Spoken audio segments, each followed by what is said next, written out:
പാഠം 852 ഒരു ആഘോഷത്തിന്റെ കഥ.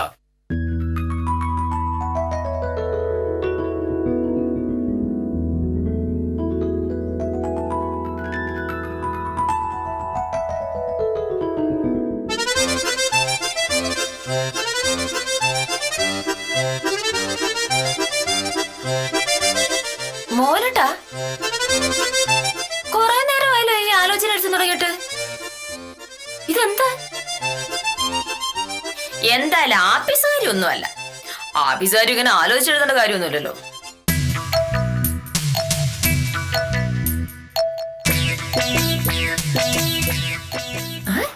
ഒന്നാം ദിവസം വൈകിട്ട് 5 മണിക്ക് ഉദ്ഘാടനം. സംസ്ഥാന റവന്യൂ വകുപ്പ് മന്ത്രി. ഇതെന്താ പറഞ്ഞ സംഭവം? ഇന്നലെ നാട്ടിൽ നിന്നും ചെന്താമരാക്ഷൻ വിളിച്ചായിരുന്നു, നിന്നോട് പറഞ്ഞായിരുന്നല്ലോ. ഞങ്ങളുടെ ക്ലബിന്റെ സുവർണ ജൂബിലി ആഘോഷം അടുത്ത മാസം നടക്കുകയാണല്ലോ. ഓ, അതിന് മോഹനേട്ടൻ എന്തിനാ ഇതൊക്കെ എഴുതുന്നത്? ആ ക്ലബില് ഒരു ഭരണസമിതി ഇല്ലേ? അവരല്ലേ ഇതെല്ലാം ചെയ്യേണ്ടത്? അവർക്ക് എന്റെ സഹായം ആവശ്യമുള്ളത് കൊണ്ടാണല്ലോ ചെന്താമരാക്ഷനെ എന്നെ വിളിച്ചത്. മാത്രമല്ല, ഞാൻ 5 കൊല്ലം ആ ക്ലബിന്റെ സെക്രട്ടറി ആയിരുന്നല്ലോ. ഞാൻ സെക്രട്ടറി ആയിരുന്നപ്പോഴാണ് ക്ലബ്ബ് ഇന്നത്തെ ഈ നിലയിലേക്ക് വളർന്നുയർന്നത്. അത് ചെന്താമരാക്ഷൻ അറിയാം. അതുകൊണ്ടാണല്ലോ ഇന്നലെ എന്നെ വിളിച്ച് സഹായം ചോദിച്ചത്. അല്ല, ഇതൊരു ക്ലബ് അല്ലേ? ക്ലബിന്റെ ഉദ്ഘാടനത്തിന് സ്പോർട്സ് മന്ത്രിയോ സാംസ്കാരിക മന്ത്രിയോ ഒക്കെ അല്ലേ വിളിക്കേണ്ടത്? അതിനു പകരം ഈ റവന്യൂ മന്ത്രി വിളിക്കേണ്ട കാര്യം എന്താ? ഞാനൊരു വലിയ ഓഫീസറാണല്ലോ. ഞാന് എന്റെ വകുപ്പിലെ മന്ത്രിയാണല്ലോ വിളിക്കേണ്ടത്. മറ്റു മന്ത്രിമാരുടെ അടുത്ത് പോയാൽ ചിലപ്പോ സ്വയം പരിചയപ്പെടുത്തേണ്ടി വരും. ചിലപ്പോ ആരുടെയെങ്കിലും ശുപാർശയൊക്കെ വേണ്ടി ഒന്നും വരും. റവന്യൂ മന്ത്രി ആകുമ്പോ ആ കുഴപ്പമൊന്നുമില്ല. Kanthalloor village officer K Mohanesh sir എന്ന് പറയുമ്പോൾ തന്നെ ആളെ മനസ്സിലാവുമല്ലോ. നടന്നത് തന്നെ. എന്റെ മോഹനേട്ട, കേരളത്തിൽ 1700 വില്ലേജുകളിൽ ഒരു വില്ലേജ് മാത്രമാണ് ഈ കാന്തല്ലൂര്. ഈ പറയുന്ന 1700 വില്ലേജ് ഓഫീസർമാരെ ഏതെങ്കിലും മന്ത്രിക്ക് പരിചയം ഉണ്ടാവോ? മറ്റു വില്ലേജ് ഓഫീസർമാരെ ചിലപ്പോ പരിചയം ഉണ്ടായിരിക്കില്ല. പക്ഷേ അതുപോലല്ലോ കെ മോഹനകൃഷ്ണൻ സാർ. റവന്യൂ വകുപ്പിലെ മിക്കവാറും മേലുദ്യോഗസ്ഥന്മാർക്ക് കെ മോഹനകൃഷ്ണനെ അറിയാം. ഞാനത് വിശ്വസിച്ചത് തന്നെ. വിശ്വസിക്കണ്ട. പക്ഷേ ചെന്താമരാക്ഷന് എന്നെ വിശ്വാസമായത് കൊണ്ടാണല്ലോ എന്നെ വിളിച്ച് സഹായം ചോദിച്ചത്. നീ നോക്കിയോ, 10 ദിവസം നീണ്ടു നിൽക്കുന്ന സുവർണ ജൂബിലി ആഘോഷം കഴിയുമ്പോ നാട്ടുകാർ മുഴുവൻ പറയും, മോഹനേഷ് ഇവിടെ താമസിച്ചാൽ മതിയായിരുന്നു, മോഹനേഷ് ഇവിടെ തന്നെ താമസിച്ചാൽ മതിയായിരുന്നു എന്ന്. അപ്പോ 10 ദിവസത്തെ ആഘോഷവും മോഹനേട്ടൻ തന്നെയാണോ പ്ലാൻ ചെയ്തത്? പിന്നല്ലാതെ. 1-ാം ദിവസം ഉദ്ഘാടനം.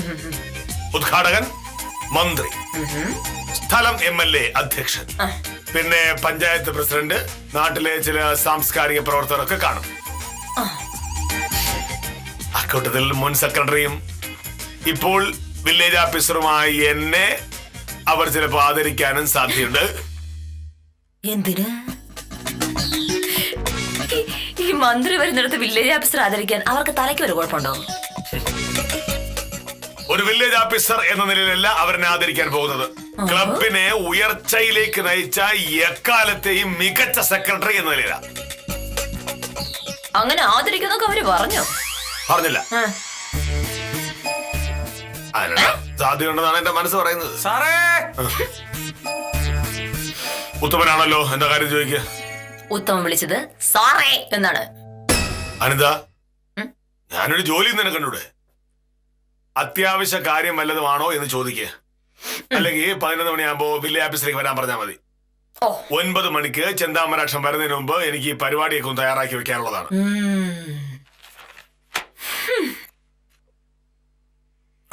നമസ്കാരം വക്കീലേ. സാറില്ലേ ഇവിടെ? പക്ഷേ ഭയങ്കര തിരക്കില്ല. ഇന്ന് കാണാൻ പറ്റും തോന്നുന്നില്ല. അയ്യോ, അത് പറ്റി? അതായത് ഉത്തമ, 10 ദിവസം നീണ്ടു നിൽക്കുന്ന ഒരു ഭയങ്കര ആഘോഷത്തിന്റെ ആലോചനയിലാണ് സാറ്. റവന്യൂ മന്ത്രിയൊക്കെ വരുന്ന പരിപാടിയാ. അതിനിടയിൽ ഉത്തമനെ കണ്ട് സംസാരിക്കാനുള്ള സമയം കിട്ടുമെന്ന് സംശയം തന്നെയാ. 10 ദിവസത്തെ പരിപാടിയാ? അതെന്താണ് വക്കീലേ? അതായത് മോഹനേട്ടൻ നാടിൽ ഒരു ക്ലബ് ഉണ്ട്, പൗർണമി ആർട്സ് ക്ലബ്. ആ ക്ലബിന്റെ സുവർണ ജൂബിലി ആഘോഷമാണ് ഈ വർഷം. ഓ, സുവർണ ജൂബിലി എന്ന് പറഞ്ഞാൽ 9 വർഷം. ഓ അതിന് ആ ഒരു 10 കൊല്ലം മുന്നേ മോഹനേട്ടൻ ഈ പറയുന്ന ക്ലബിന്റെ സെക്രട്ടറി ആയിരുന്നിട്ടുണ്ട്. അങ്ങനെ മോഹനയുടെ സെക്രട്ടറി ആയിരുന്ന കാലത്താണത്രേ ഈ ക്ലബിന് ശുക്രദശ തെളിഞ്ഞത്.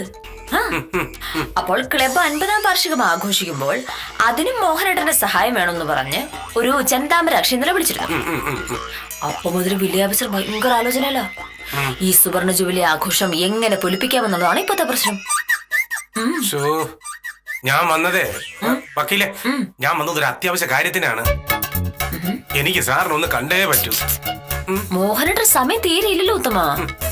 കൃത്യം 9 മണിയാകുമ്പോഴേക്കും ചെന്താമരാശി വരില്ലേ? അപ്പോഴേക്കും 10 ദിവസത്തെ ആഘോഷത്തിനുള്ള ഒരു വക കണ്ടുപിടിക്കണ്ടേ? ആ ഉത്തമ ഒരു കാര്യം ചെയ്യും, ഒരു 11 മണിയാകുമ്പോഴേക്കും വില്ലേജ് ഓഫീസിലേക്ക് ചെന്നിട്ടുണ്ടെങ്കിൽ കാര്യം നടക്കും. അതല്ല വക്കീലേ, എനിക്ക് 9:30 മണിയാകുമ്പോഴേ പഞ്ചായത്ത് മെമ്പർ ഗോപാലൻകുട്ടി ചേട്ടന്റെ കൂടെ കോട്ടയം വരെ പോണം. തിരിച്ചു വരുമ്പോ എങ്ങനെയായിരുന്നാലും രാത്രിയാവും. മോനേട് സാറിനെ കാണേണ്ട ഒരു അത്യാവശ്യ കാര്യമുണ്ട്. എനിക്ക് തോന്നുന്നില്ല ഇപ്പൊ എന്തായാലും കാണാൻ പറ്റുമെന്ന്. എന്തായാലും ഉത്തമ വന്ന കാര്യം ഞാനൊന്ന് പറഞ്ഞു നോക്കാം. ഉത്തമന്റെ ഭാഗ്യം ഉണ്ടെങ്കിൽ ചിലപ്പോ മോഹനേട്ടൻ ഒരു 2 മിനിറ്റ് സമയം തന്നു. അത് മതി, അത് മതി. ആ പിന്നെ ഇവിടെ വെറുതെ നിൽക്കുമ്പോ സുവർണ ജൂബിലിക്ക് ഉപയോഗിക്കാവുന്ന എന്തേലും പുതിയ നമ്പർ ഉണ്ടോന്നൊന്ന് ആലോചിച്ചോ. അങ്ങനെ എന്തെങ്കിലുമൊക്കെ പറഞ്ഞ് വില്ലേജ് ഓഫീസറെ സോപ്പിടാൻ പറ്റിയിട്ടുണ്ടെങ്കിൽ ഉത്തമന്റെ ഭാഗ്യം.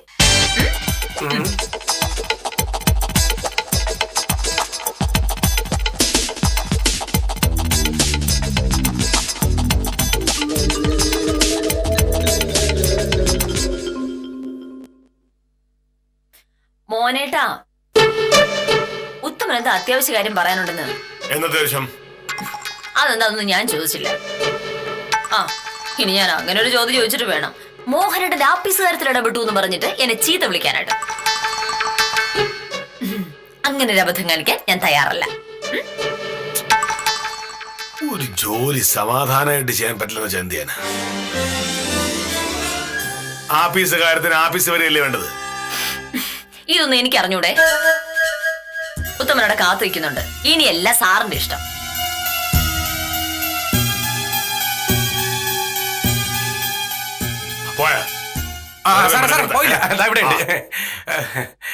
ഞാൻ വന്നതേ ആ കേശവൻകുട്ടിയുടെ പോക്ക് വരവിന്റെ കാര്യം ഒന്ന് പറയാനാണ്.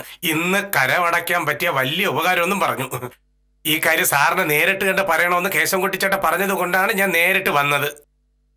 11:30 കേശവൻകുട്ടി ചേട്ടനോട് വില്ലേജ് ഓഫീസിലേക്ക് വരാൻ പറയൂ. ഓ ശരി, കാര്യം ഇന്ന് തന്നെ കളിക്കാം. ഓ അത് മതി സാറേ, വലിയ ഉപകാരം. പിന്നെ സാറേ, സാറെന്തോ വലിയ സുവർണ ജൂബിലി ആഘോഷത്തിന്റെ ആലോചനയിലാണ് എന്ന് വക്കീല് പറഞ്ഞു. സത്യം പറയാലോ സാറേ, ഇത്തരം കാര്യങ്ങളിലൊക്കെ കെ മോഹനേരി സാറ് മുന്നിട്ടിറങ്ങിയാലേ അതൊക്കെ നടക്കൂ. അതറിയാവുന്നത് കൊണ്ടാണല്ലോ ചെന്താമരാക്ഷൻ എന്നെ തന്നെ വിളിച്ച് സഹായിക്കണമേ എന്ന് പറഞ്ഞത്. ഞാൻ വിചാരിച്ചാൽ ഉദ്ഘാടകനായി റവന്യൂ മന്ത്രിയെ കിട്ടുമെന്ന് ചെന്താമരാക്ഷൻ അറിയാം.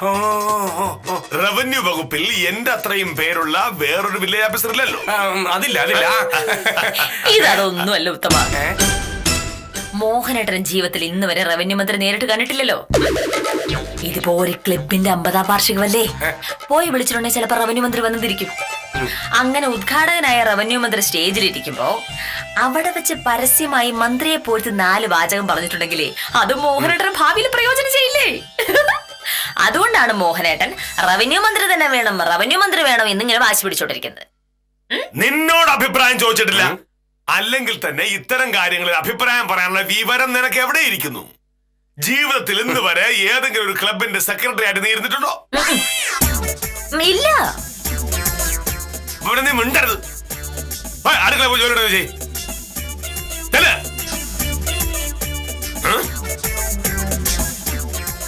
സാറേ, ഞാൻ സാറിനെ പോലെ ക്ലബിന്റെ സെക്രട്ടറി ഒന്നും ആയിരുന്നിട്ടില്ല. പക്ഷെ ഇവിടുത്തെ ക്ലബിൽ ഞാൻ മെമ്പറാണ്. അതുകൊണ്ട് ഈ ജൂബിലി ആഘോഷത്തിന് പറ്റിയ 1-2 പരിപാടികൾ ഞാൻ പറയട്ടാ.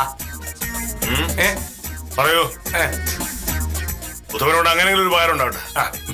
അതായത് സാറേ, സാറി പറയുന്ന ക്ലബിന്റെ പരിപാടി 10 ദിവസമല്ലേ? അതെ, 10 ദിവസം. അങ്ങനെയാണെന്നുണ്ടെങ്കിൽ ഒരു ദിവസം ചീട്ടുകളി മത്സരം നടത്തുന്നത് ഭയങ്കര രസമായിരിക്കും. നാട്ടുകാരെല്ലാരും കൂടെ വളഞ്ഞിരുന്ന് ചീട്ട് കളിക്കുന്നത് കാണാൻ ഭയങ്കര രസമായിരിക്കും. വലിയ ആശയം. ഇത് കൊള്ളൂലേ? തീരെ കൊള്ളില്ല. ഞങ്ങളുടെ ക്ലബ്ബ് ചീട്ട് കളിക്കാനും കള്ളു കുടിക്കാനുള്ള സ്ഥലമല്ല.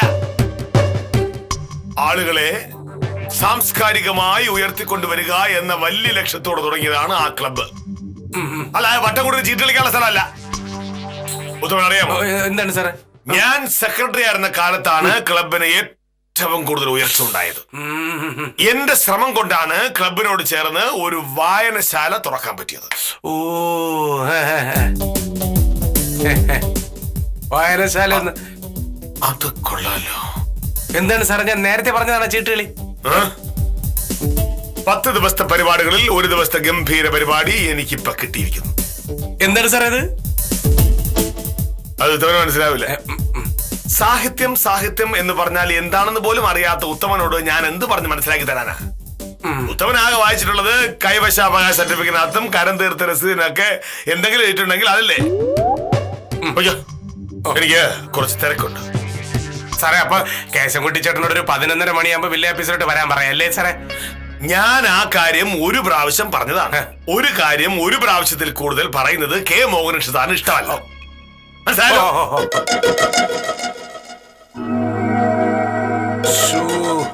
രക്ഷപ്പെട്ട്. ഭാമേ, ഓ. നിന്നോട് ഒരു കാര്യം പറയാൻ മറന്നുപോയി. ആ. ഞങ്ങളുടെ ക്ലബിനോട് ചേർന്ന് ഒരു വലിയ വായനശാലയുണ്ട്. അത് ആരാണ് തുടങ്ങിയെന്ന് അറിയാമോ? ഇല്ല. കെ മോഹനകൃഷ്ണൻ. ഞാൻ സെക്രട്ടറി ആയിരുന്ന കാലത്താണ് ആളുകളുടെ വായനശീലം കൂട്ടുക എന്ന ഉദ്ദേശത്തോടു കൂടി ആ വായനശാല തുടങ്ങുന്നത്. നാട് മുഴുവൻ നടന്ന് പിരിച്ച് സമാഹരിച്ച പണം ഉപയോഗിച്ച് 500 പുസ്തകങ്ങളാണ് ഞാൻ വാങ്ങി വായനശാലയ്ക്കകത്ത് വെച്ചത്. എന്നിട്ട് നാട്ടുകാരുടെ വായനാശീലം കൂടിയോ? എന്താ സംശയം? ഓ, ആദ്യമൊക്കെ വായനശാലയിലേക്ക് വരാതിരുന്ന ആൾക്കാരെ ഞാൻ തന്നെ പറഞ്ഞ് ബോധവൽക്കരിച്ച് വായനശാലയിലേക്ക് കൊണ്ടുവന്നു. അതുവരെ അവർ വായിച്ചിരുന്ന നിലവാരമില്ലാത്ത പൈങ്കിളി നോവലുകളുടെ സ്ഥാനത്ത് കാമ്പും കഴമ്പുമുള്ള നല്ല നല്ല പുസ്തകങ്ങൾ വായിക്കാൻ കിട്ടിയപ്പോ അവരുടെയൊക്കെ രീതി തന്നെ മാറിപ്പോയി. വായനശാലയെ പറ്റി പറഞ്ഞപ്പോഴാണ് സുവർണ ജൂബിലിക്ക് പറ്റിയ ഒരു പരിപാടി എന്റെ മനസ്സിലേക്ക് ഊറിയെത്തിയത്. സാഹിത്യ സംബന്ധിയായ ഒരു സെമിനാർ നടത്തിയാലോ? വളരെ നന്നായിരിക്കും മോനേട്ടാ. 1-ാം ദിവസം ഉദ്ഘാടനം, 2-ാം ദിവസം വൈകിട്ട് സാഹിത്യ സെമിനാർ. അതിന് പറ്റിയൊരു വിഷയം വേണമല്ലോ. അതിന് പറ്റിയൊരു വിഷയം വേണം. നിന്റെ അഭിപ്രായം പറയൂ. അയ്യോ മോനേട്ടാ, സാഹിത്യത്തിന്റെ കാര്യത്തിലൊക്കെ ഞാൻ വളരെയധികം മോശമാണ്. മോഹനേട്ടൻ തന്നെ സെമിനാറിനുള്ള വിഷയം കണ്ടെത്തിയാൽ മതി. ഒരു ഉഗ്രാശയമുണ്ട്. വായനശാല തുടങ്ങിയ കാലത്ത് ഞാൻ വാങ്ങിവെച്ച പുസ്തകങ്ങളിൽ OV വിജയന്റെ ഖസാക്കിന്റെ ഇതിഹാസം ഉണ്ടായിരുന്നു. അത് വായിച്ചിട്ട് ഒന്നും മനസ്സിലാകുന്നില്ല എന്ന് പറഞ്ഞ് +2 പഠിച്ചിരുന്ന സ്നേഹലത എന്നോടൊരു സംശയം ചോദിച്ചിരുന്നു. ഞാൻ വളരെ വിസ്തരിച്ച് എന്നെ കാര്യങ്ങൾ പറഞ്ഞു കൊടുത്തു.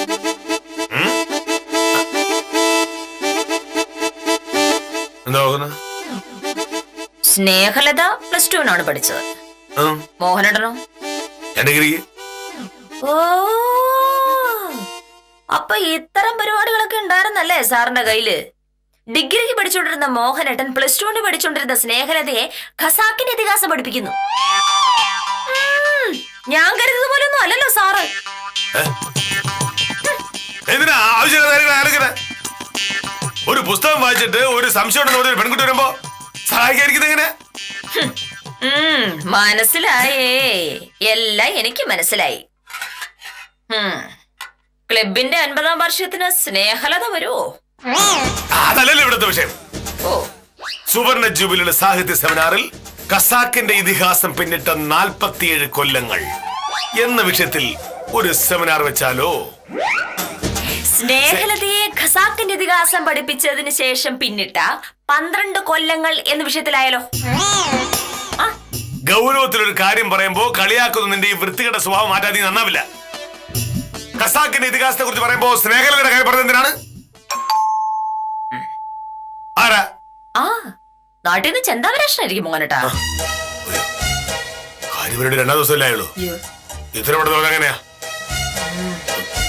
9 മണിക്ക് വരുന്നില്ലേ ചെന്താമരാക്ഷൻ പറഞ്ഞത്? ഇപ്പോ 8:15 ആയുള്ളൂ. ചെന്താമരാക്ഷനായിരിക്കും. നമസ്കാരം സാർ. എന്താ സുശീല രാവിലെ? ഞാൻ ആ വരുമാന സർട്ടിഫിക്കറ്റിന്റെ കാര്യം ഒന്ന് ഓർമ്മിപ്പിക്കാൻ വേണ്ടി വന്നതാ. വരുമാന സർട്ടിഫിക്കറ്റിന്റെ കാര്യം അവിടെ നിൽക്കട്ടെ. ഖസാക്കിന്റെ ഇതിഹാസത്തെ കുറിച്ച് സുശീലന്റെ അഭിപ്രായം എന്താണ്? അതെന്ത് സാധനമാ സാറേ? സാധനമല്ല, അതൊരു നോവലിന്റെ പേരാ. ഓഹോ. മലയാള സാഹിത്യ ചരിത്രത്തിലെ ഏറ്റവും പ്രധാനപ്പെട്ട നാഴികക്കല്ലായി പരിഗണിക്കപ്പെടുന്ന ഒരു നോവലാണ് OV വിജയൻ എഴുതിയ ഖസാക്കിന്റെ ഇതിഹാസം. ഞാൻ അങ്ങനെ നോവലൊന്നും വായിക്കാറില്ല സാറേ. കഷ്ടം. സാഹിത്യബോധമില്ലാത്ത സുശീലിനെ പോലുള്ളവരാണ് നമ്മുടെ നാട്ടിലെ വായനാശീലം ഇല്ലാതാക്കുന്ന ആളുകൾ. ഖസാക്കിന്റെ ഇതിഹാസം വായിച്ചിട്ടില്ലാത്ത ഒരു മലയാളി ഉണ്ടെന്ന് പറഞ്ഞാൽ എനിക്കത് വിശ്വസിക്കാൻ പറ്റുന്നില്ല. എന്റെ വരുമാന സർട്ടിഫിക്കറ്റിന്റെ കാര്യം എന്തായി സാർ? വരുമാന സർട്ടിഫിക്കറ്റിന്റെ കാര്യം പറയണമെങ്കിൽ വില്ലേജ് ഓഫീസിലേക്ക് കയറി വരണം. ഇത് വില്ലേജ് ഓഫീസറുടെ വീടാണ്. കുന്നുംപുറത്തെ ശിവദാസൻ ആശുപത്രിയിലാണ്. രാവിലെ ആശുപത്രിയിൽ പോയി രക്തം കൊടുക്കാമെന്ന് പറഞ്ഞിട്ടുണ്ട്. അതുകൊണ്ട് ഉച്ച കഴിഞ്ഞ് വില്ലേജ് ഓഫീസിലേക്ക് വന്നാൽ മതിയോ സാർ? രക്തദാനം അതൊരു നല്ല ആശയം. എന്താ സാർ? ഒന്നുമില്ല. ഖസാക്കിന്റെ ഇതിഹാസം വായിച്ചിട്ടില്ലെങ്കിലും ഇങ്ങനെ ഒരു ആശയം എനിക്ക് പകർന്നു തന്നതിന് സുശീലിനെ ഞാനൊന്നും പറയുന്നില്ല. ഉച്ച കഴിഞ്ഞ് വില്ലേജ് ഓഫീസിലേക്ക് വന്നാൽ വരുമാന സർട്ടിഫിക്കറ്റ് തരാം. വലിയ ഉപകാരം സാർ. ശരി.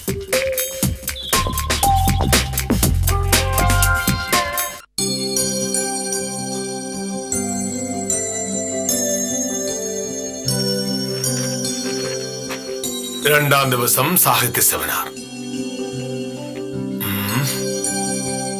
മൂന്നാം ദിവസം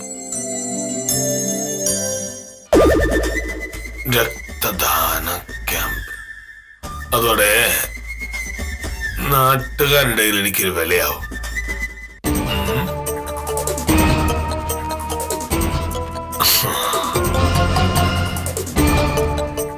ഭമേ, എന്തോ എനിക്ക് കൂടുതൽ കൂടുതൽ ആശയങ്ങൾ കിട്ടിക്കൊണ്ടേയിരിക്കുന്നു. നീ ഇത് കണ്ടോ? ഒന്നാം ദിവസം വൈകിട്ട് 5 മണിക്ക് ജൂബിലി ആഘോഷത്തിന്റെ ഉദ്ഘാടനം ബഹുമാനപ്പെട്ട സംസ്ഥാന റവന്യൂ വകുപ്പ് മന്ത്രി. അന്ന് ഉദ്ഘാടന സമ്മേളനം മാത്രമേ ഉള്ളൂ. രണ്ടാം ദിവസം വൈകിട്ട് ഞാൻ നിന്നോട് പറഞ്ഞതുപോലെ ഒരു സാഹിത്യ സെമിനാർ. 47 വർഷം പിന്നിട്ട ഖസാക്കിന്റെ ഇതിഹാസമാണ് വിഷയം. ഉദ്ഘാടനത്തിന് ഏതെങ്കിലും അറിയപ്പെട്ട ഒരു സാഹിത്യകാരനെ വിളിക്കും. ആ സെമിനാറിന്റെ അധ്യക്ഷൻ K. മോഹനകൃഷ്ണൻ സാർ. ഈ സാഹിത്യ സെമിനാറിൽ മോഹനേട്ടൻ എന്താ കാര്യം? ഒരു പ്രേമലേഖനം പോലും ഭംഗിയായിട്ട് എഴുതാൻ അറിയാത്ത ആകെ എന്തോന്ന് സാഹിത്യമാണോ എന്തോ. സാഹിത്യ സെമിനാറിൽ അധ്യക്ഷനാകാൻ സാഹിത്യം എഴുതണമെന്നില്ല, ധാരാളം വായിച്ചാലും മതി. പിന്നെ ഞങ്ങളുടെ ക്ലബിന്റെ വായനശാല തുടങ്ങിയ ആൾ എന്ന നിലയിൽ ആ സമ്മേളനത്തിൽ അധ്യക്ഷനാകാൻ എന്നേക്കാൾ യോഗ്യനായ വേറെ ആരുണ്ട്? തീർച്ചയായിട്ടും വേറെ ആരുണ്ടാവില്ല. അപ്പൊ രണ്ടാം ദിവസത്തെ സാഹിത്യ സെമിനാറിന്റെ കാര്യത്തിൽ ഏകദേശം തീരുമാനമായി. ബാക്കി പറ. മൂന്നാം ദിവസം രാവിലെ ഒരു വലിയ രക്തദാന ക്യാമ്പ്. ക്ലബിലെ എല്ലാ അംഗങ്ങളും അവരുടെ കുടുംബാംഗങ്ങളും രക്തം നൽകി ഒരു വലിയ മാതൃക കാണിക്കുന്നു. ആദ്യം രക്തം നൽകിക്കൊണ്ട് മുൻ സെക്രട്ടറിയായ ഞാൻ തന്നെയാവും അത് ഉദ്ഘാടനം ചെയ്യുക. എന്റെ കൂട്ടത്തിൽ നീയും ഉണ്ടാവും. രണ്ടാമത് നിന്റെ രക്തമാണ് ദാനം ചെയ്യേണ്ടത്. അതങ്ങ് പള്ളി പോയി പറഞ്ഞാ മതി. ഇങ്ങനെ 4 ആള് കൂടുതലത്ത് കേമത്തം കാണിക്കാനായി ദാനം ചെയ്യാനായിട്ട് എന്റെ ശരീരത്തിൽ രക്തമില്ല. എനിക്ക് അത്യാവശ്യമുള്ള രക്തം എന്റെ കയ്യിലുള്ളൂ. ഇനിയിപ്പോ വളരെ വേണ്ടപ്പെട്ട ആരെങ്കിലും രക്തം ചോദിച്ചിട്ടുണ്ടെങ്കിൽ ചിലപ്പോ ഞാൻ കൊടുത്തിരിക്കും. അല്ലെങ്കിൽ നിന്റെ രക്തം കൊടുക്കാതിരിക്കുന്ന നല്ലത്. ആ രക്തം സ്വീകരിക്കുന്നയാൾ ഭയങ്കര അഹങ്കാരിയും തിക്കാരിയുമായിരിക്കും. അതിന്റെ പഴിയൊക്കെ എനിക്ക് വയ്യേ. നിന്റെ ചോര വേണ്ട. വേണ്ടെങ്കി വേണ്ട. ശരി. മൂന്നാം ദിവസം രാവിലെ ചോര കൊടുക്കൽ മഹോത്സവം. അപ്പോ അന്ന് വൈകിട്ടത്തെ പ്രോഗ്രാം എന്തൊക്കെയാ? അത് ആലോചിക്കണം. എന്റെ മോഹനേട്ടാ, ഇക്കാലത്ത് ഇങ്ങനെ സാഹിത്യ സെമിനാർ നടത്തിയാലൊന്നും ആള് കൂടാൻ പോകുന്നില്ല കേട്ടോ. ആളുകൾ വരണമെങ്കിൽ നല്ല നല്ല കലാപരിപാടികളൊക്കെ വേണം. ഗാനമേള, സിനിമാറ്റിക് ഡാൻസ്, മിമിക്സ് പരേഡ്, അതിനൊക്കെയല്ലേ ഇപ്പൊ മാർക്കറ്റ്. ഞങ്ങളുടെ ക്ലബ് എന്ന് പറയുന്നത് വളരെ ഉയർന്ന ചിന്തകളും വലിയ ലക്ഷ്യബോധവുമുള്ള ചെറുപ്പക്കാർ നടത്തുന്നതാണ്. അവിടെ നീ പറഞ്ഞ പോലെ ഡെപ്പാങ്കുത്തി മിമിക്രി നടത്താൻ പറ്റില്ല. പക്ഷെ ഈ 10 ദിവസത്തേക്കുള്ള പ്രോഗ്രാം വേണ്ടേ? ഇതൊന്നും ഇല്ലാതെ 10 ദിവസം എങ്ങനെ മുന്നോട്ട് കൊണ്ടുപോകും? അത് ആലോചിക്കാനാണല്ലോ അവർ എന്റെ സഹായം ചോദിച്ചത്. നീ നോക്കിയോ, 9 മണിക്ക് ചെന്താമരാക്ഷൻ വരുന്നതിന് മുൻപ് ഞാൻ ഇതിനൊരു തീരുമാനമുണ്ടാക്കിയിരിക്കും. ചെന്താമരാക്ഷനായിരിക്കും.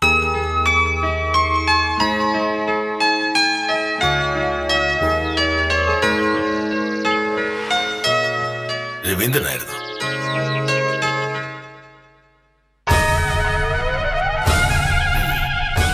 നമസ്കാരം സർ. നമസ്കാരം. എന്താ രവീന്ദ്ര രാവിലെ? അടുത്ത മാസം 9-ാം തീയതി അനിയന്റെ കല്യാണമാണ്. കല്യാണം വിളിക്കാൻ വേണ്ടി വന്നതാ. 9-ാം തീയതി ആയതുകൊണ്ട് കുഴപ്പമില്ല. 10-ാം തീയതി ആയിരുന്നെങ്കിൽ എനിക്ക് വരാൻ പറ്റില്ലായിരുന്നു. 10-ാം തീയതി എനിക്ക് വരാൻ പറ്റാത്തത് എന്തുകൊണ്ടാണ് എന്ന് രവീന്ദ്രൻ ചോദിക്കാത്തത് എന്താ? സാറിന് എന്തെങ്കിലും തിരക്ക് കാണുമായിരിക്കും. വെറും തിരക്കല്ല, ഭയങ്കരമായ തിരക്ക്. എന്റെ നാട്ടിൽ പൗർണമി ആർട്സ് എന്നൊരു ക്ലബ്ബുണ്ട്. എന്റെ അച്ഛന്റെ കാലം മുതൽ തുടങ്ങിയ ക്ലബ്ബാണത്. 10 വർഷം മുൻപ് ഞാൻ അതിന്റെ സെക്രട്ടറി ആയിരുന്നു. ഇപ്പോ ക്ലബ് ഉണ്ടായിട്ട് 50 വർഷം തികയാൻ പോകുന്നു. ക്ലബിന്റെ സുവർണ ജൂബിലി ആഘോഷം 10 ദിവസത്തെ പരിപാടികളോടെ ഗംഭീരമായി നടത്താൻ തീരുമാനിച്ചിരിക്കുകയാണ്. ഇപ്പോഴത്തെ സെക്രട്ടറി ചെന്താമരാക്ഷൻ എന്നെ വിളിച്ച് സഹായം ചോദിച്ചത് കൊണ്ട് 10-ാം തീയതി മുതൽ കുറച്ച് ദിവസം ഞാനിവിടെ ഉണ്ടാവില്ല. അപ്പോ വില്ലേജ് ഓഫീസിലെ കാര്യം? ഒരാഴ്ച ഞാൻ ലീവ് എടുത്ത് പോയി എന്ന് വെച്ച് വില്ലേജ് ഓഫീസ് അവിടെ ഇല്ലാതിരിക്കുന്നില്ല. വില്ലേജ് ഓഫീസിലെ കാര്യങ്ങളൊക്കെ കൃത്യം നടക്കേണ്ട സമയത്ത് നടന്നുകൊണ്ടേയിരിക്കും. ഓ ശരി സാറേ, അപ്പൊ ഞാൻ വരട്ടെ. ശരി. രവീന്ദ്ര, സുവർണ ജൂബിലി ആഘോഷം ഉദ്ഘാടനം ചെയ്യുന്നത് ആരാണ് എന്നറിയാമോ? സാറാണോ? ഞാനല്ല, റവന്യൂ മന്ത്രി. എന്റെ പ്രത്യേക താല്പര്യപ്രകാരമാണ് റവന്യൂ മന്ത്രി തന്നെ വരുന്നത്. പിന്നെ 2-ാം ദിവസം ഒരു സാഹിത്യ സെമിനാർ ഉണ്ട്, ഖസാക്കിന്റെ ഇതിഹാസത്തെ കുറിച്ച്. രവീന്ദ്രൻ ഖസാക്കിന്റെ ഇതിഹാസം വായിച്ചു കാണുമല്ലോ? ഇല്ല സർ. കഷ്ടം. മലയാള നോവൽ സാഹിത്യത്തിലെ വഴിത്തിരിവായിരുന്നു ഖസാക്കിന്റെ ഇതിഹാസം. അതൊന്നും വായിക്കാതെ അനിയന്റെ കല്യാണം എന്ന് പറഞ്ഞ് വിളിക്കാൻ നടക്കുക അക്ഷരവിരോധികൾ.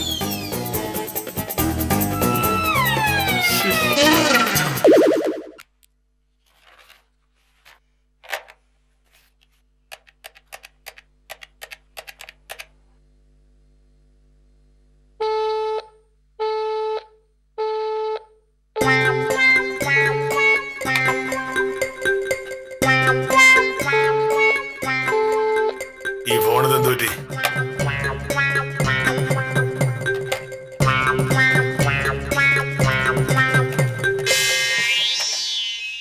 എന്തുപറ്റി? താമസിയാരെ വിളിക്കാൻ നോക്കിയായിരുന്നു. സുവർണ ജൂബിലി ആഘോഷത്തിന് പോകുമ്പോ ഒരാഴ്ചയെങ്കിലും ലീവ് എടുക്കേണ്ടതായിട്ട് വരും. അത് ഇപ്പോഴേ തന്നെ താമസിയാരെ വിളിച്ച് പറഞ്ഞേക്കാം. അപ്പൊ മോനോട് സീരിയസ് ആയിട്ടാണോ? എന്ത് സംശയം? ഒരസുഖം വന്നാ പോലും ലീവ് എടുക്കാത്ത മോഹനേട്ടനാണ് ക്ലബിന്റെ ജൂബിലിയാണെന്ന് പറഞ്ഞ് ഒരാഴ്ചത്തേക്ക് ലീവ് എടുക്കാൻ പോകുന്നത്. കൊള്ളാം. ഈ വർഷം ഇതുവരെ ഒരൊറ്റ ലീവ് പോലും ഞാൻ എടുത്തിട്ടില്ല. അപ്പൊ പിന്നെ അടുത്ത മാസം ഒരാഴ്ച ലീവ് എടുക്കുന്നതുകൊണ്ട് എന്താണ് പ്രശ്നം? എന്നാലും ഇത് ഒരാഴ്ചയൊക്കെ ലീവ് എടുക്കാന്ന് വെച്ചാ ഒരു കുഴപ്പമില്ല. വില്ലേജ് ഓഫീസിന്റെ ചാർജ് സ്പെഷ്യൽ വില്ലേജ് ഓഫീസറായ കാഞ്ചനയ്ക്ക് കൈമാറിയിട്ട് എനിക്ക് ഒരാഴ്ച ലീവ് എടുക്കാൻ നിയമപ്രകാരം അനുവാദമുണ്ട്. അപ്പൊ ഒരാഴ്ച കാഞ്ചന വില്ലേജ് ഓഫീസ് ഭരിക്കും. അതുകൊണ്ടെന്താ? അവിടെ ഒരു കുഴപ്പമില്ല. ആഫീസ് എങ്ങനെ ഭംഗിയായി നടത്തിക്കൊണ്ടുപോകാം എന്ന് ഞാൻ കാഞ്ചനയെ പഠിപ്പിച്ചു കൊടുക്കും. 1 മാസത്തെ സമയമുണ്ടല്ലോ, പിന്നെന്താ? പിന്നെ ഞാൻ പോകുമ്പോ ഒരാഴ്ച ലീവ് എടുത്ത് നീ വന്നോളണം. ഞാനോ? എന്താ? സുവർണ ജൂബിലിക്ക് ഞാൻ നാട്ടുകാരുടെ മുന്നിൽ ആളാകുമ്പോൾ നീ കൂടെ ഉണ്ടാവണമല്ലോ. എന്റെ നാട്ടിൽ എനിക്കുള്ള വില എന്താണ് എന്നുള്ളത് നീ നേരിട്ട് കണ്ട് മനസ്സിലാക്കുന്നതാണ് നല്ലത്. അതെ, ഞാൻ വരുമെന്ന് പ്രതീക്ഷിക്കണ്ട. ഒരാഴ്ച ഇവിടുന്ന് മാറി എന്നെ കൊണ്ടൊന്നും വരില്ല. ഒന്നേരം ആദ്യം നോക്ക്, എന്നിട്ട് നടക്കുക.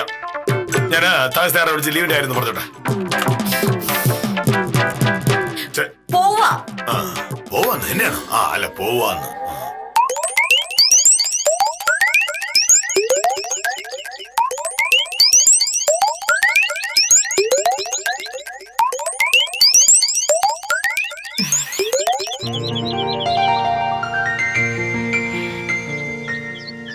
ആരാ?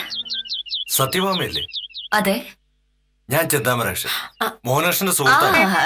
മോഹനയുടെ പ്രതീക്ഷിച്ചിരിക്ക അതേക്ക് വരൂ. വേറെ വഴിയില്ല സാർ. ഞാൻ ചെന്നില്ലെങ്കിൽ അവിടെ ഒന്നും നടക്കില്ല. ജൂലൈ 9 വൈകിട്ട് പോയിട്ട് 18 രാവിലെ തിരിച്ചെത്തും. ഇതിലും 2ാം ശനിയാഴ്ച ഒഴിവാക്കിയ 5 ദിവസത്തെ കാര്യമുള്ളൂ.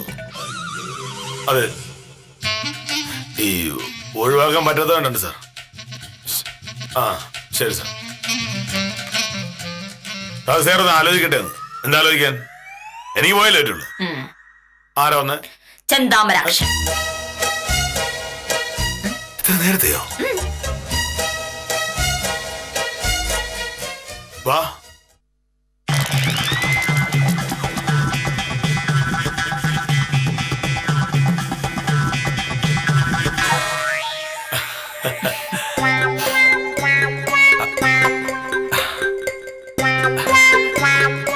ചെന്താമരാക്ഷൻ 15 മിനിറ്റ് നേരത്തെയാണ്. ഞാനും വിചാരിച്ചില്ല എത്ര നേരത്തെ എത്തുമെന്ന്. ബസ്സിന് നല്ല സ്പീഡായിരുന്നു. ഇങ്ങനെ അമിത വേഗത്തിൽ ബസ് ഓടിക്കുന്നത് കൊണ്ടാണ് പലപ്പോഴും അപകടങ്ങൾ ഉണ്ടാകുന്നത്. ഞാൻ ആ ബസ്സിൽ വന്നിരുന്നുവെങ്കിൽ ഇവിടെ എത്തിയ ഉടനെ ആ ബസ് ഡ്രൈവർക്കെതിരെ പരാതി കൊടുക്കുമായിരുന്നു. ആ ചെന്താമരം ശരിക്കൂ.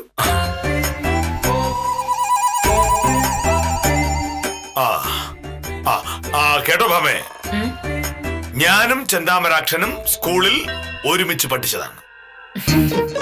അന്ന് എപ്പോഴും ഞങ്ങൾ ഒരുമിച്ചാണ് നടക്കുക, അല്ലേ?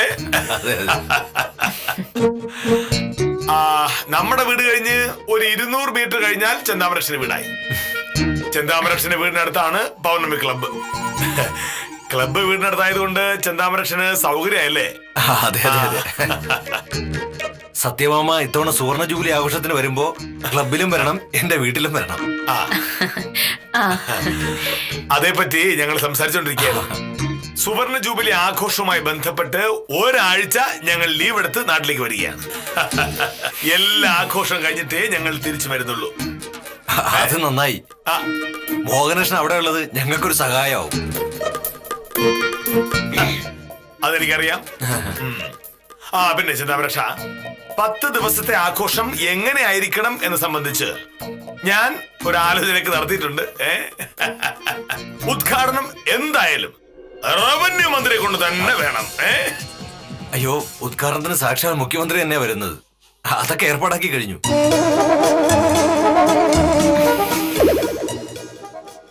മുഖ്യമന്ത്രിയാണ്. അതെ. മുഖ്യമന്ത്രിയാണെങ്കിൽ കുഴപ്പമില്ല. ആദ്യ ദിവസം ഉദ്ഘാടനം മാത്രം മതി. 2ാമത്തെ ദിവസം നമുക്ക് ആദ്യ ദിവസം ഉദ്ഘാടനം കഴിഞ്ഞൊരു ഗാനമേളയുണ്ട്. 2ാം ദിവസം മിമിക്സ് പരേഡ്. 3ാം ദിവസം നാടകം. 4ാം ദിവസം സിനിമാറ്റിക് ഡാൻസ്. 5ാം ദിവസം സീരിയൽ നടീ നടന്മാരുടെ ഷോ. അങ്ങനെ 10 ദിവസത്തെ പരിപാടികളൊക്കെ ഏർപ്പാടാക്കി കഴിഞ്ഞു.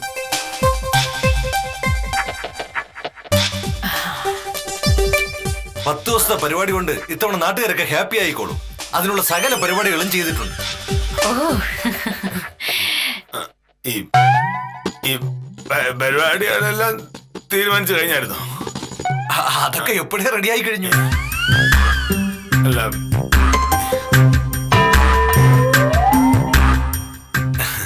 അല്ലേ, എന്റെ എന്ത് സഹായം വേണമെന്ന് ഇന്നലെ വിളിച്ചോ പറഞ്ഞായിരുന്നല്ലോ. അതാണ് പ്രധാനപ്പെട്ട കാര്യം. നമ്മൾ പണ്ട് വാർഷിക ആഘോഷം നടത്തിയിരുന്ന സ്ഥലത്ത് ഇപ്പോ സർക്കാർ ആശുപത്രിയുടെ പണി നടക്കുകയാണ്. അതുകൊണ്ട് സ്റ്റേജ് കെട്ടാൻ പറ്റിയ സ്ഥലമില്ല.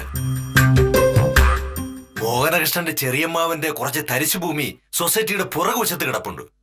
അവിടെ സ്റ്റേജ് കെട്ടിയ നന്നായിരിക്കും. 10,000 പേർക്ക് പരിപാടി കാണാനും പറ്റും. ചെറിയമ്മാവന്റെ സ്വഭാവം മോഹനകൃഷ്ണൻ അറിയാലോ. നാട്ടിൽ ഒരു ആവശ്യം പറഞ്ഞാൽ സഹകരിക്കില്ല. മോഹനകൃഷ്ണൻ അതൊന്ന് ചെറിയമ്മാവനോട് പറഞ്ഞ് ആ സ്റ്റേജ് കെട്ടാനുള്ള സ്ഥലം വാങ്ങി തരണം. ഇത് ഫോണിൽ പറഞ്ഞാൽ മതിയായിരുന്നു. എന്നാലും മോഹനകൃഷ്ണൻ അതിന്റെ ഗൗരവം മനസ്സിലായില്ലെങ്കിലോ എന്ന് ഓർത്താ ഞാൻ നേരിട്ട് വന്നത്. മോഹനകൃഷ്ണൻ സഹായിക്കണം.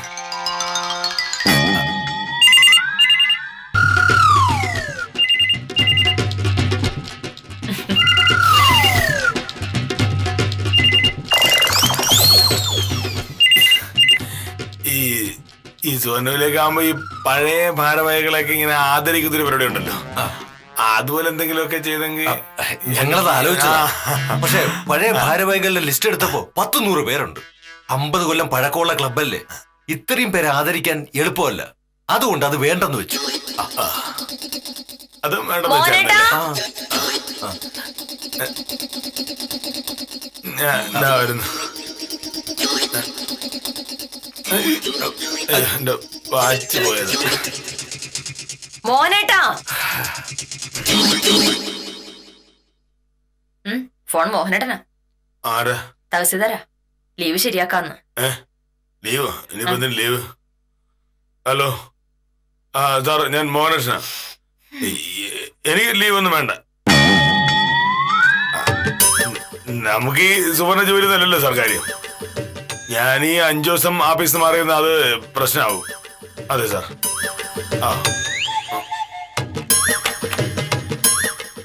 മോഹനേട്ടൻ മാറുന്നത് എന്താ പ്രശ്നം?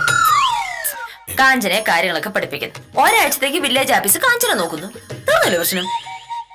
അല്ല, അത് ചിലപ്പോ ഞാൻ അല്ലാത്തപ്പോ കാഞ്ചന കൈകൂലം വാങ്ങിയാലോ, അത് ശരിയാവില്ല. ശരിയാവാത്ത അതല്ലല്ലോ മോനേട്ടാ. പൗർണമി ക്ലബ്ബുകാർക്ക് മോഹനേട്ടന്റെ സഹായം വേണ്ട. മോഹനേട്ടൻ അവിടെ പോയിട്ടുണ്ടെങ്കിൽ നാട്ടുകാരുടെ മുന്നിൽ ആളാവാനും പറ്റില്ല. ഉദ്ഘാടനം, റവന്യൂ മന്ത്രി, പിന്നെ ഖസാക്കിന് ഇതിഹാസത്തിനെ പറ്റിയുള്ള ഒരു സെമിനാർ, കൂടാതെ പരിസ്ഥിതി സംരക്ഷണം, ആഗോളവൽക്കരണം, ചോര കൊടുക്കല്, ഒക്കെ ആവിയായി പോയല്ലേ മോനേട്ടാ. അതിപ്പോ അവന്മാർക്ക് വരില്ലാത്ത ഞാനെന്ത് ചെയ്യാനാ? ഇങ്ങനെയാണോ ക്ലബിന്റെ ജൂബിലി ആഘോഷിക്കേണ്ടത്? ഞാനാണ് സെക്രട്ടറിയെ കാണായിരുന്നു. അതാണ് പ്രശ്നം. കാലം മാറിപ്പോയി എന്റെ മോഹനേട്ടാ, ആളുകളും മാറി. ഇനിയുള്ള കാലത്ത് പഴയ കാലത്തെ പോലെ ഒരു കാര്യം നടത്താൻ പറ്റില്ല. അതുകൊണ്ട് അവര് ജൂബിലി എങ്ങനെയെങ്കിലും നടത്തട്ടെ. നമുക്ക് നമ്മുടെ കാര്യം നോക്കി സ്വസ്ഥായിട്ട് ഇവിടെ കഴിഞ്ഞൂടെ? പിന്നല്ലാതെ. അല്ലെങ്കിൽ തന്നെ ഇതിന്റെയൊക്കെ പ്രകടനം നമുക്ക് ഇവിടെ നേരം. ഇത് ഇങ്ങനെയായി തീരുമെന്ന് മോഹനകൃഷ്ണൻ സ്വപ്നത്തിൽ പോലും കരുതിയില്ല. വലിയ ആഘോഷത്തിന്റെ പേരിൽ കെട്ടിപ്പൊക്കിയ മനക്കോട്ട തകർന്നു വീണതിൽ സഹതാപം രേഖപ്പെടുത്തി ഇന്നത്തേക്ക് വിട. കാര്യം നിസാരം തുടരുന്നു.